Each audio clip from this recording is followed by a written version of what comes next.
来是台南，伫7月初的丹纳斯风台就霜冻甲真严重，到打将近1个月，还有部分的灾区电线断路，像台南的盐水有50支的电火条倒去，居民手机的信号有时有，有时无。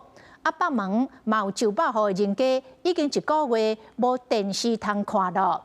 中华电信讲会继续来抢修，8月20之前就会当全部修理好势。我来修理啦，无修理啊！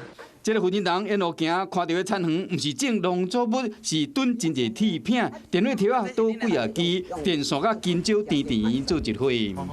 囡仔已经叫4、5通电话啦，但要求啊，我叫伊来照一个临时啊，我唔啊。我想阮2个大房，万一发生什么代志，变哪联络？丹纳斯风台7月初登上台南，到目前为止，每1个月啊，要部分的灾区的电线无通，和台南咸水区这住户真困扰。毋若厝要你修理，电话嘛未通。对方收无啊？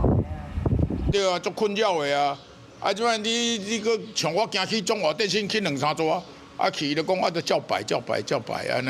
虽然讲手机显示有 G， 不过信号干那2、3家，和民众真无奈。在那个竹林那一个地区哦，它大概倒了50支的电杆，那一直努力在修复哦，他们大概修复了30几支。另外，伫北门区金湖里信号嘛受到影响，几百户每1个月啊无电视通看，拢想要问讲到底到什么时阵才会当恢复平常的生活？那我们预期本来8月6号全部就修完了哈，那最近这个雨又来了哈，可能我们会再依照这个户数来讲，可能会到8月15到20左右啊，看天气的状况哈。中华电视表示讲，丹纳斯风台过境时已经调工班抢修，伊也毋过7月底又搁变大雨，抢修的进度有去前着，会趁好天的时赶紧修理，互乡亲恢复正常的生活。